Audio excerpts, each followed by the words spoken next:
Hi ಎಲ್ರಿಗೂ, ನನ್ನ ಹೆಸರು Keerthana. Welcome to my YouTube channel Kiki's table and tiles.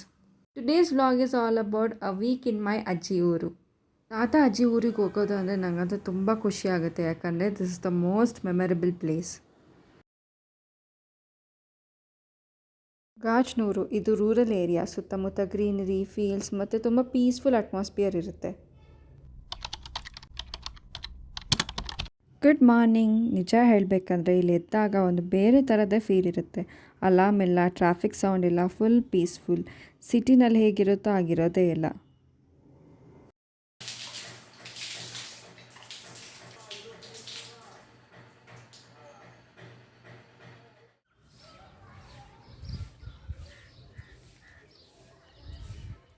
Okay, coffee time. ನಿಜವಾಗ್ಲೂ ಹೇಳ್ಬೇಕಂದ್ರೆ I am not a coffee person. But ಇಲ್ಲಿಗೆ ಬಂದಾಗ ಕಾಫಿ ಇಸ್ ಅ ಮಸ್ಟ್. ಯಾಕಂದರೆ ನಾವು ಚಿಕ್ಕವರಿದ್ದಾಗ ಇಲ್ಲಿಗೆ ಬಂದಾಗ ಕಸಿನ್ಸ್ ಎಲ್ಲ ಒಟ್ಟಿಗೆ ಕೂತು ಬೂಸ್ಟ್, ಹಾರ್ಲಿಕ್ಸ್, ಬಿಸ್ಕೆಟ್ ಅಂತ ಎಂಜಾಯ್ ಮಾಡ್ತಿದ್ವಿ. ಇವಾಗ ಅದೇ ಟೆರೆಸ್, ಅದೇ ವಿಲೇಜ್, ಬಟ್ ನಾವು ದೊಡ್ಡವರಾಗಿದ್ದೀವಿ. ಆದರೆ ಕೆಲವು ಥಿಂಗ್ಸ್ ಚೇಂಜ್ ಆಗಲ್ಲ ಅಲ್ವಾ? ಈ ವೆದರ್, ಈ ಬ್ರೀಸ್, ಈ ಪೀಸ್ಫುಲ್ ಫೀಲ್ ಇನ್ನೂ ಹಾಗೇ ಇದೆ.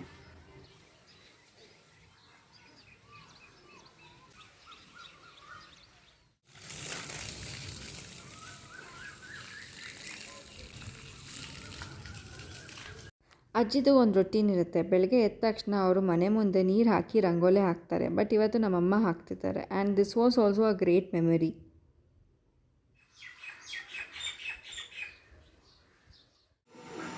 ಏನಾಯ್ತು? ಹಾಲು ಕುಡ್ಕೊಂಡು ಬಂದ್ಯಾ? ಇನ್ನೂ ಬೇಕಾ? ಬೇಬೀಸಲ್ಲಿ ಕೇಳು. It's breakfast time. ಎಲ್ಲರೂ ಕೆಲಸ ಮಾಡ್ತಾಯಿದ್ರು, ಸೊ ಅದಕ್ಕೆ ನಾನು ಬ್ರೇಕ್ಫಾಸ್ಟ್ ಮಾಡೋಣ ಅಂತ ಬಂದೆ. ಏನಿಲ್ಲ, ಇಡ್ಲಿ ಸ್ಟೀಮ್ ಮಾಡೋಕ್ಕೆ ಇಡ್ತಿದ್ದೀನಿ. ನಮ್ಮ ಕಿಚನ್ ಪಕ್ಕನೇ ಒಂದು ಚಿಕ್ಕ ಹಿತ್ತಲಿದೆ. ಹಿತ್ತಲು ಅಂದರೆ ಗಾರ್ಡನ್. ಇಲ್ಲಿ ನಮ್ಮ ಅಜ್ಜಿ ತುಂಬ ಪ್ಲಾಂಟ್ಸ್ ಬೆಳೆಸ್ತಿದ್ದಾರೆ. ಫ್ಲವರ್ಸ್ ಇದೆ, ಪೊಮೊಗ್ರಾನೆಟ್ ಇದೆ, ಸಪೋಟಾ ಗಿಡ ಇದೆ, ಬನಾನಾ ಪ್ಲಾಂಟ್ಸ್ ಇದೆ, ಇನ್ನೂ ಕೆಲವು ಟ್ರೀಸ್ ಇದೆ. ಬೆಳಗ್ಗೆ ಅಜ್ಜಿ ಇಲ್ಲಿಂದಾನೇ ಹೂ ಕಿತ್ಕೊಂಡು ದೇವ್ರಿಗೆ ಇಡ್ತಾರೆ. ಸಿಟಿನಲ್ಲಿ ನಾವು ಯೂಶ್ವಲಿ ಹೂಗಳನ್ನ ಹೊರಗಡೆಯಿಂದ ತರ್ತೀವಲ್ಲ, ಬಟ್ ಇಲ್ಲಿ ನಮ್ಮ ಗಿಡಗಳಿಂದನೇ ಕಿತ್ತು ಹೂನ ದೇವ್ರಿಗೆ ಇಡ್ತೀವಿ.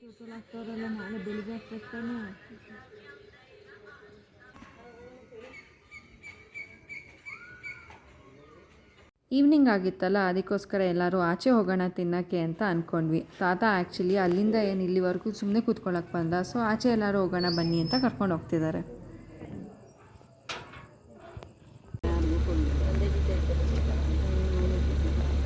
ಈ ಊರು ತಮಿಳುನಾಡು ಮತ್ತು ಕರ್ನಾಟಕ ಬಾರ್ಡರಲ್ಲಿರೋದು. ಅದಕ್ಕೋಸ್ಕರ ತಮಿಳಲ್ಲೂ ಮಾತಾಡ್ತಾರೆ, ಕನ್ನಡದಲ್ಲೂ ಮಾತಾಡ್ತಾರೆ. ಆ್ಯಂಡ್ ಆಲ್ಸೋ ತಮಿಳ್ನಾಡು ವೈಬ್ಸ್ ಇದೆ. Temple, church, bus.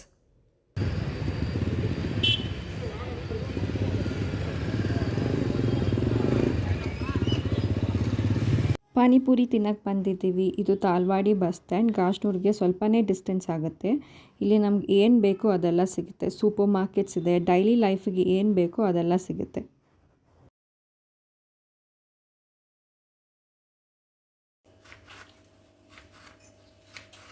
ಇವತ್ತು ಅಮ್ಮ ಲಂಚ್ ಪ್ರಿಪೇರ್ ಮಾಡ್ತಿದ್ದಾರೆ. ನಾನು ಸ್ವಲ್ಪ ಹೆಲ್ಪ್ ಮಾಡ್ತಾಯಿದ್ದೀನಿ. ಇವತ್ತು ಬೀಟ್ರೂಟ್ ರಸಮ್ ಆ್ಯಂಡ್ ಬೀಟ್ರೂಟ್ ಪಲ್ಯ ಮಾಡ್ತಿದ್ದಾರೆ.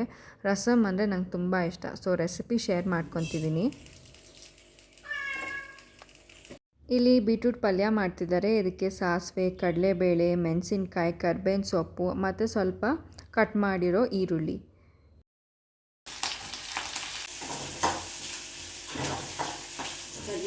ಈ ಪಲ್ಯಕ್ಕೆ ಮುಂಚೆನೇ ನಾವು ಕುಕ್ಕರಲ್ಲಿ ಬೀಟ್ರೂಟ್ ಮತ್ತು ಬೇಳೆ ಹಾಕಿ ಸ್ವಲ್ಪ ಉಪ್ಪು ಹಾಕಿ ಬೇಯಿಸ್ಕೊಂಡಿದ್ದೀವಿ. ಅದನ್ನು ಎಲ್ಲ ಆ್ಯಡ್ ಮಾಡ್ತಿದ್ದೀವಿ. ಇದನ್ನು ಚೆನ್ನಾಗಿ ಮಿಕ್ಸ್ ಮಾಡ್ಕೋಬೇಕಾಗತ್ತೆ. ಅದಾದಮೇಲೆ ಇದ್ರ ಮೇಲೆ ಕೊತ್ತಂಬರಿ ಸೊಪ್ಪು ಉದುರಿಸಿದ್ರೆ ಪಲ್ಯ ರೆಡಿ ಆಯಿತು. ಇವಾಗ ರಸಮ್ ಮಾಡಲಿಕ್ಕೆ ಒಂದು ಬಾಣಲಿಯಲ್ಲಿ ಸಾಸಿವೆ, ಬೆಳ್ಳುಳ್ಳಿ, ಹಸಿಮೆಣಸಿನ್ಕಾಯಿ ಮತ್ತು ಕರಿಬೇವು ಹಾಕಿ ಒಗ್ಗರಣೆ ಮಾಡ್ಕೋಬೇಕು. ನಂತರ ಇದಕ್ಕೆ ಅರಿಶಿನ ಪುಡಿ, ಹಿಂಗು, ಸ್ವಲ್ಪ ಹುಣಸೆ ರಸದ ನೀರು ಸೇರಿಸ್ಕೋಬೇಕಾಗತ್ತೆ. ಅದಾದಮೇಲೆ ನಾವು ಕುಕ್ಕರ್ನಲ್ಲಿ ಬೀಟ್ರೂಟ್ ಬೇಯಿಸ್ಕೊಂಡಿರ್ತೀವಲ್ಲ, ಅದ್ರ ನೀರು ಹಾಕಿ ಜೊತೆಗೆ ಸ್ವಲ್ಪ ಬೇಳೆ ಕೂಟು ಸೇರಿಸಿದ್ರೆ ಅಷ್ಟರಲ್ಲೇ ಹಾಕಿ ಚೆನ್ನಾಗಿ ಮಿಕ್ಸ್ ಮಾಡಿದ್ರೆ ರಸಮ್ ಆಲ್ಮೋಸ್ಟ್ ರೆಡಿ ಆಗುತ್ತೆ. ಇದರಲ್ಲಿ ಸ್ಪೆಷಲ್ ಏನಂದರೆ, ನಾರ್ಮಲ್ ಆಗಿ ರಸಮ್ಗೆ ಜೀರಿಗೆ, ಕಾಳು, ಮೆಣಸು ಹುರಿದು ಪುಡಿ ಮಾಡಿ ಹಾಕ್ತೀವಲ್ಲ, ಇಲ್ಲಿ ಆ ಪ್ರೋಸೆಸ್ ಏನೂ ಇರಲ್ಲ. ಇದು ತುಂಬ quick and easy method. Time ಕೂಡ ಕಡಿಮೆ ಬೇಕಾಗುತ್ತೆ, ಟೇಸ್ಟ್ ಕೂಡ ಸೂಪರಾಗಿರುತ್ತೆ. ಪೊಮೊಗ್ರಾನೇಟ್ ಕೀಳೋಣ ಅಂತ ಟೆರೆಸ್ ಮೇಲೆ ಹೋಗಿದ್ವಿ. ಅಲ್ಲಿ ಹೋಗಿ ನೋಡಿದ್ರೆ ಅದನ್ನು ಕೀಳೋಕ್ಕೆ ಒಂದು ಕೋಲ್ ಬೇಕಾಗಿತ್ತು, ಬಟ್ ಕೋಲ್ ಇರಲಿಲ್ಲ. ಸೊ ಕೆಳಗಡೆ ಹಿತ್ತಲಲ್ಲಿ ಇರ್ಬೋದು ಅಂತ ಅಲ್ಲಿಗೆ ಹೋಗಿ ನೋಡಿದ್ರೆ ಅಲ್ಲೂ ಇಲ್ಲ. ಈ ಕಡೆ ನಾವು ಕೋಲ್ ಹುಡುಕ್ತಾ ಇದ್ದರೆ ಆ ಕಡೆ ಮನೇಲಿದ್ದವರು ನಮ್ಮನ್ನು ಹಿತ್ತಲಲ್ಲಿದ್ದಾರೆ ಅಂತ ಅಂದ್ಕೊಂಡಿದ್ರು.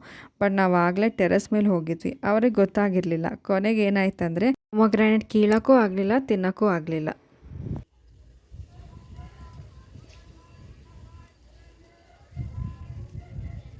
ಇವತ್ತು ಮಾರ್ನಿಂಗ್ ಸ್ವಲ್ಪ ಬೇಗನೆ ಸ್ಟಾರ್ಟ್ ಆಯಿತು. ಇವಾಗ ಹೂ ಕಿತ್ಕೊತಾ ಇದ್ದೀನಿ. ಸ್ವಲ್ಪ ಹೊತ್ತಲ್ಲಿ ದೇವಸ್ಥಾನಕ್ಕೆ ಹೋಗಬೇಕಿದೆ. ಹಾನೆಸ್ಟ್ಲಿ ಅಜ್ಜಿ ಊರಿಗೆ ಬಂದಾಗ ನನಗಿಷ್ಟ ಆಗೋದೇ ಇದು. ಇಲ್ಲಿ ಪ್ಲ್ಯಾನ್ಸ್ ಅಷ್ಟಿರಲ್ಲ, ಬಟ್ ದಿನ ಹೇಗೋ ತುಂಬ ಚೆನ್ನಾಗಿ ಕಳೆದೋಗುತ್ತೆ. ಈ ದೇವಸ್ಥಾನ ನಮ್ಮ ಮನೆ ಹತ್ರನೇ ಇರೋದು ಚೌಡೇಶ್ವರಿ ದೇವಸ್ಥಾನ.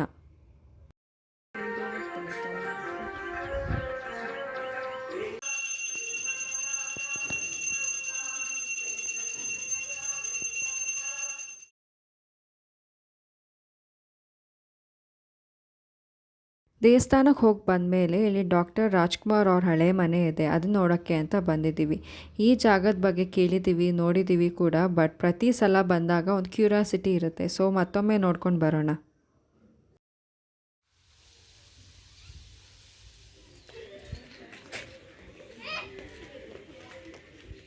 ಇದು ಮಂಟೇಸ್ವಾಮಿ ದೇವಸ್ಥಾನ. ಗಾಜನೂರಿಗೆ ಎಂಟರ್ ಆಗ್ತಿದ್ದಂಗೆ ಕಾಣುತ್ತೆ. ಇವಾಗ ಹೊಸ ಗೋಪುರ ಕಟ್ಟಿದ್ದಾರೆ ಆ್ಯಂಡ್ ಆಲ್ಸೋ ರಿನೋವೇಟ್ ಮಾಡಿದ್ದಾರೆ. ತುಂಬ ಚೆನ್ನಾಗಿ ಕಾಣ್ತಾ ಇದೆ.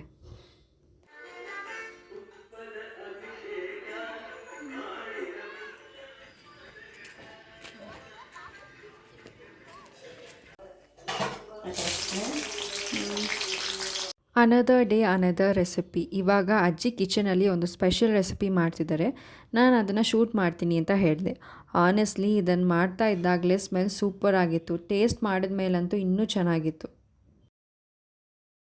ಈ ರೆಸಿಪಿ ನಿಮಗೆಲ್ಲರಿಗೂ ಗೊತ್ತೇ ಇರುತ್ತೆ, ಬಟ್ ಅಜ್ಜಿ ಮಾಡಿರೋ ರೆಸಿಪಿ ತುಂಬ ಡಿಫ್ರೆಂಟ್ ಆಗಿತ್ತು. ಸೊ ಈ ರೆಸಿಪಿನ ನಿಮಗೆ ಶಾರ್ಟ್ಸ್ ಎಲ್ಲ ಲಾಂಗ್ ವಿಡಿಯೋದಲ್ಲಿ ಶೇರ್ ಮಾಡ್ತೀನಿ. Honestly the taste was so good. ನನಗಂತೂ ತುಂಬ ಇಷ್ಟ ಆಯಿತು.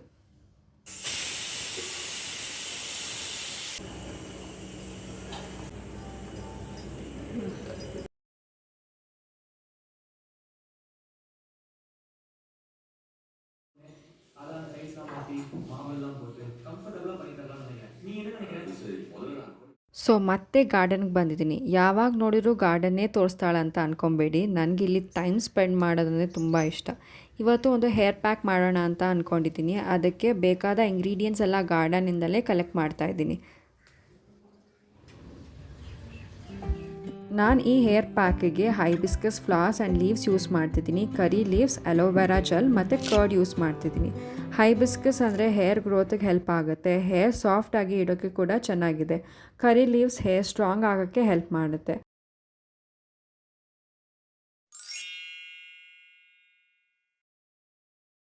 ಅಲೋವೆರಾ ಸ್ಕ್ಯಾಲ್ಪ್ಗೆ ಕೂಲಿಂಗ್ ಫೀಲ್ ಕೊಡುತ್ತೆ ಮತ್ತು ಹೇರ್ ಸ್ಮೂತಾಗಿ ಇಡೋಕ್ಕೆ ಹೆಲ್ಪ್ ಮಾಡುತ್ತೆ. Curd hair soft and manageable ಆಗೋಕ್ಕೆ ಹೆಲ್ಪ್ ಮಾಡುತ್ತೆ.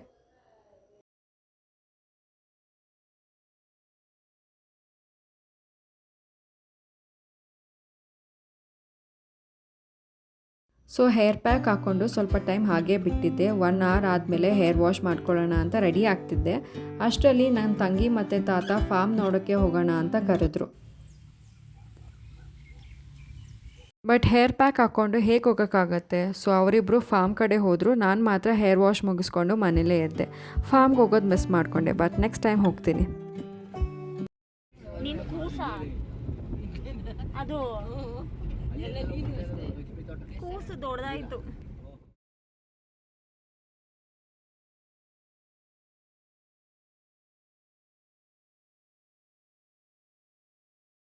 ಯಾರಿಗೆಲ್ಲ ಮಳೇಲಿ ಬಜ್ಜಿ ಮತ್ತು ಕಾಫಿ ಕುಡಿಯೋಕ್ಕೆ ತುಂಬ ಇಷ್ಟ ಆಗುತ್ತೆ. ನನಗಂತೂ ತುಂಬ ಇಷ್ಟ ಆಯಿತು. ಆ ವೆದರ್ಗೆ ಕಾಫಿ ಮತ್ತು ಬಜ್ಜಿ ಬೆಸ್ಟ್ ಕಾಂಬೋ.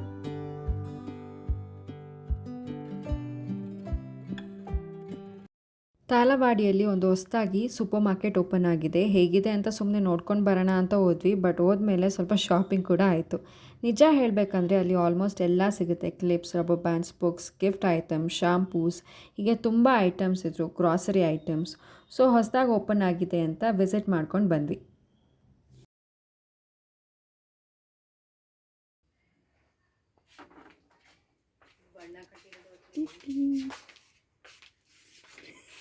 ನಾನು ನನ್ನ ತಂಗಿ ಕೀಚೇನ್ ಹುಡುಕ್ತಿದ್ವಿ. ನನಗೆ ಇಷ್ಟ ಆಗಿರೋ ಸಿಗಲೇ ಇಲ್ಲ. ಬಟ್ ಚೆನ್ನಾಗಿರೋ ನನ್ನ ತಂಗಿ ಹುಡುಕಿದ್ಲು.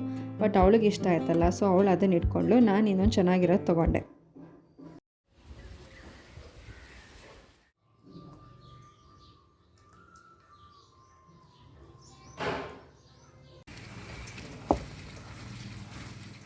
ಅಜ್ಜಿ ಕಾಯಿ ಒಬ್ಬಟ್ಟು ತುಂಬ ಚೆನ್ನಾಗಿ ಮಾಡ್ತಾರೆ. ಅದಕ್ಕೆ ಅಜ್ಜಿಗೆ ಹೇಳಿದೆ, ಇವತ್ತು ಫೈನಲಿ ಮಾಡ್ತಾಯಿದ್ದೀವಿ.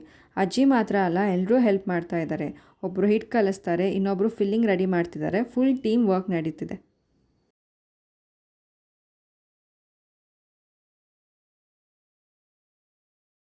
ಈ ರೆಸಿಪಿ ನಿಮಗೂ ಶೇರ್ ಮಾಡ್ತೀನಿ. ಸೊ ಹೇಗೆ ಮಾಡ್ತೀನಿ ಅಂತ ನೋಡೋಣ ಬನ್ನಿ. ಇದಕ್ಕೆ 2 ತೆಂಗಿನಕಾಯಿ ತೊಗೊಂಡಿದ್ದೀವಿ, 1/4 ಕಪ್ ರವೆ, ಸಕ್ಕರೆ 2 ಕಪ್ಪು, ಗಸಗಸೆ 1 ಸ್ಪೂನು, ದ್ರಾಕ್ಷಿ ಗೋಡಂಬಿ ಸ್ವಲ್ಪ ಮತ್ತು ತುಪ್ಪ. ಒಂದು ಬಾಣಲಿಯಲ್ಲಿ ಸ್ವಲ್ಪ ತುಪ್ಪ ಹಾಕಿ 1/4 ಕಪ್ ರವೆ ಹಾಕಿ ಹುರ್ಕೋಬೇಕಾಗತ್ತೆ. ಅದಾದಮೇಲೆ ಸ್ವಲ್ಪ ಗಸಗಸೆ ಹಾಕಿ ಅದನ್ನು ಹುರ್ಕೋಬೇಕು. ಇದಾದಮೇಲೆ ದ್ರಾಕ್ಷಿ ಗೋಡಂಬಿ ಹಾಕಿ ಹುರ್ಕೋಬೇಕಾಗತ್ತೆ. ನಾನು ಮೊದಲೇ ಹೇಳ್ದಾಗೆ ಇದಕ್ಕೆ 2 ಕೋಕೋನಟ್ ತೊಗೊಂಡಿದ್ದೀವಿ. ಅದನ್ನು ಚೆನ್ನಾಗಿ ಮಿಕ್ಸರ್ ಗ್ರೈಂಡರಲ್ಲಿ ಗ್ರೈಂಡ್ ಮಾಡ್ಕೋಬೇಕಾಗತ್ತೆ. ಅದಾದಮೇಲೆ ಬಾಣಲೆಯಲ್ಲಿ ತುಪ್ಪ ಹಾಕಿ ಅದನ್ನು ಹಸಿ ವಾಸನೆ ಹೋಗೋ ತನಕ ಹುರ್ಕೋಬೇಕಾಗತ್ತೆ.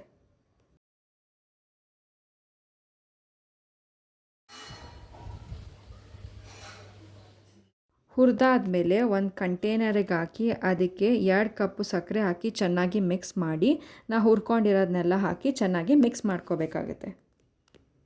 ಇದಕ್ಕೆ ಇವಾಗ 2 ಸ್ಪೂನ್ ತುಪ್ಪ ಹಾಕಿ ಇದನ್ನು ಸ್ಟವ್ ಮೇಲಿಟ್ಟು ಸ್ವಲ್ಪ ಸುಮ್ಮನೆ ಹಾಗೆ ಲೋ ಫ್ಲೇಮಲ್ಲಿ ಇದೆಲ್ಲ ಕಂಬೈನ್ ಆಗಬೇಕು. ಅದನ್ನು ಇಟ್ಟು ಸ್ವಲ್ಪ ಮಿಕ್ಸ್ ಮಾಡಬೇಕಾಗತ್ತೆ. ಇಷ್ಟೇ, ಫಿಲ್ಲಿಂಗ್ ರೆಡಿ ಆಯಿತು. ಇವಾಗ ಇದು ಉಂಡೆ ಮಾಡಿಕೊಂಡು ಮೈದಾ ಹಿಟ್ಟು ಕಲಿಸ್ಕೊಂಡಿರ್ತೀವಲ್ಲ ಅದರಲ್ಲಿ ಹಾಕಿ ತಟ್ಟೋದು.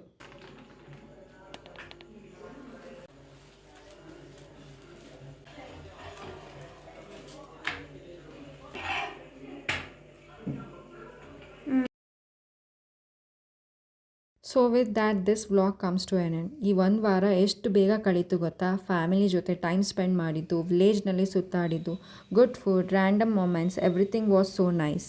I really enjoyed filming this vlog and hope you enjoyed watching it too. Anyways, thank you so much for watching and I'll see you in my next video. Bye.